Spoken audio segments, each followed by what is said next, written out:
Sabe por que um único estado, São Paulo, virou o grande motor da economia de um país gigante como o Brasil? Hoje, a gente vai fundo para entender as raízes históricas dessa concentração enorme de grana e indústria. Para se ter uma ideia do tamanho da coisa, é só olhar os números de hoje. São Paulo, sozinho, segura mais ou menos um terço de todo o PIB do Brasil. É uma concentração de riqueza que impressiona, né? Então, a grande questão que vai guiar a nossa conversa aqui é essa mesma. E olha, isso não aconteceu por acaso, tá? Foi o resultado de um processo histórico bem específico, que começou lá atrás, mais de 100 anos atrás. Bora investigar isso aí. E a resposta para esse mistério todo começa com um grãozinho, o café. Mas calma, não é só sobre plantar e colher, não. O que rolou em São Paulo foi algo muito maior, que a nossa fonte aqui, o economista Wilson Cano, batizou de complexo cafeeiro. O pulo do gato foi justamente como essas quatro peças se conectaram. Sabe, a grana do café não sumia, não ia para fora. Ela ficava e era reinvestida ali mesmo, em São Paulo, bancando os primeiros bancos, as primeiras indústrias, as ferrovias que nasceram para escoar o café, acabaram virando um negócio por si só. E o ponto-chave, talvez o mais importante de todos, a vinda de imigrantes que recebiam salário. Isso criou uma coisa que era uma revolução na época, o mercado consumidor aqui dentro, gente com dinheiro no bolso para comprar o que a indústria de São Paulo começava a produzir. E a gente não está falando de pouca coisa, não. A escala disso foi, assim, absurda. Em pouco mais de 10 anos, o número de pés de café mais que dobrou. Foi uma verdadeira explosão que botou lenha na fogueira de todo esse sistema. Então, saca só o ponto crucial aqui. A infraestrutura criada para o café teve um efeito cascata poderoso. As oficinas que consertavam os trens e os trilhos, elas foram a sementinha da indústria metalúrgica. As ferrovias não eram só um gasto, era um investimento que puxava outros investimentos. Uma coisa levando a outra.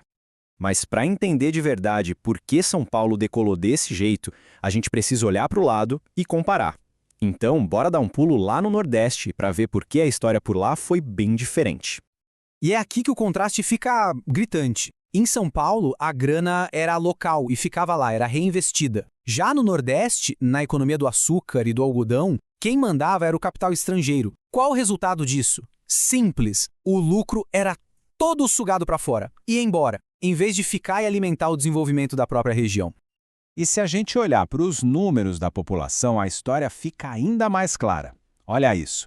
Entre 1872 e 1920, a população da cidade de São Paulo simplesmente explodiu. Foi um crescimento muito maior que o de Salvador ou Recife. Era como um ímã. Gente, dinheiro, oportunidade, estava tudo indo para o mesmo lugar. Ok, agora vamos para outro canto do Brasil, a Amazônia. Lá, o boom da borracha é um exemplo de um outro tipo de fracasso econômico. É a história de uma riqueza imensa que, bom, simplesmente evaporou. O X da questão lá era um negócio chamado sistema de aviamento. Pensa assim, não existia salário. O seringueiro vivia preso numa dívida eterna com um comerciante, uma dívida que ele nunca conseguiria pagar. Isso, na prática, impediu que surgisse uma classe de trabalhadores com dinheiro para gastar, ou seja, não se formou um mercado consumidor. E aqui a gente vê para onde o dinheiro foi. Enquanto a grana do café estava lá, construindo a base da indústria de São Paulo, tijolo por tijolo, a riqueza da borracha virava fumaça. Era gasta em artigos de luxo importados ou mandada para fora por empresas estrangeiras. Resumindo, uma riqueza construiu o futuro, a outra só bancou um presente que não durou nada. O nome técnico para esse tipo de coisa é economia de enclave. Funciona assim. A Amazônia vendia borracha para o mundo todo, mas dentro dela mesma quase nada se desenvolvia. Era como uma ilha de riqueza, totalmente desconectada do resto do país. Beleza, então? Chegou a hora de juntar todas essas peças do quebra-cabeça e ver o que a gente pode concluir dessa análise histórica toda.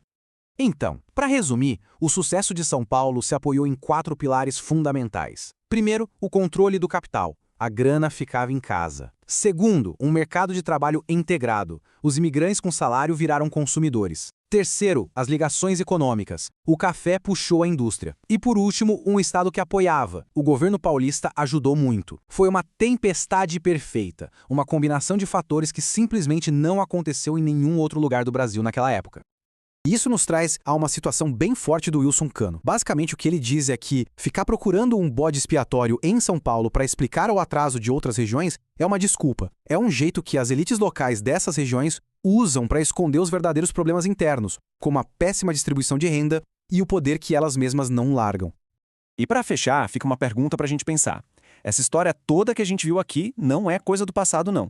As estruturas que o café, o açúcar e a borracha criaram deixaram cicatrizes bem profundas no país. Entender de onde elas vieram é, sem dúvida, o primeiro passo para a gente conseguir discutir a sério a desigualdade regional, que é um desafio para o Brasil até hoje.